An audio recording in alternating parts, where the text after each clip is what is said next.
She spent a lifetime learning magic, and still arrived too late to understand the people she loved. There's something quietly unsettling about that. Because it suggests a possibility most of us don't want to face. That you can do everything right, and still miss what mattered. Frieren, Beyond Journey's End begins where most stories end. The hero's party has already defeated the great evil. The world is safe. The journey is over. The celebration has happened. And yet, that's not where the story finds meaning. Instead, it follows Frieren, an elf mage who lives for centuries, as she watches her human companions grow old, fade, and disappear. At first, she doesn't seem particularly affected by it. Not because she's cold, but because time doesn't feel the same to her. 10 years feels brief. 50 years feels manageable. A human lifetime feels small. But that's not what this story is really about. It's not about immortality. It's about perspective. And what happens when you realize, too late, that you misunderstood the time you had. Early on, we see Frieren revisit a place she once stood with her old party, watching a meteor shower together. At the time, it was just a quiet moment. No battle. No urgency. No stakes.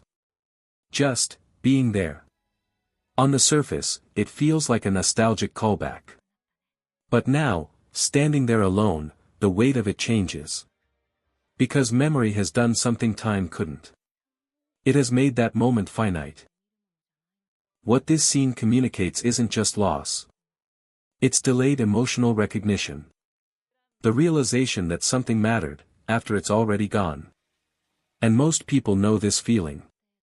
You don't realize how meaningful a moment is while you're in it. You understand it later. When it's no longer available to you. That's what makes it painful. When Frieren attends Himmel's funeral, she cries. And it surprises her. Because she didn't think she would. She isn't just grieving Himmel. She's grieving her own lack of presence during the time they had together. She had decades with him.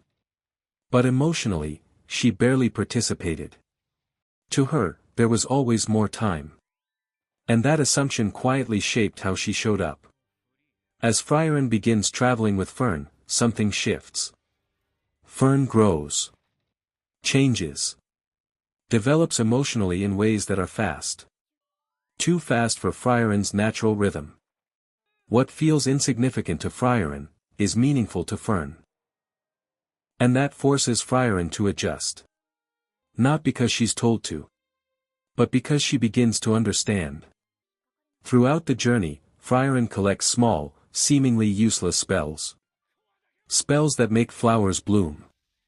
Spells that create fleeting effects. At first, it feels like a quirky habit. But it reflects something deeper. She's beginning to value the small, personal, temporary moments. Meaning isn't found in scale. It's found in experience. At its core, Frieren's story is about temporal blindness. The inability to emotionally register the value of time while you're inside it. We assume there will be more time. More chances.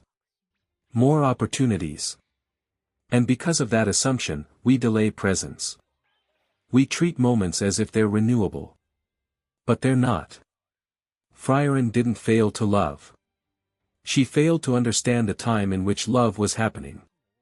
And that's a very different kind of loss. Because it can't be undone. Only understood. The most important parts of your life will not feel important while they're happening. They'll feel ordinary.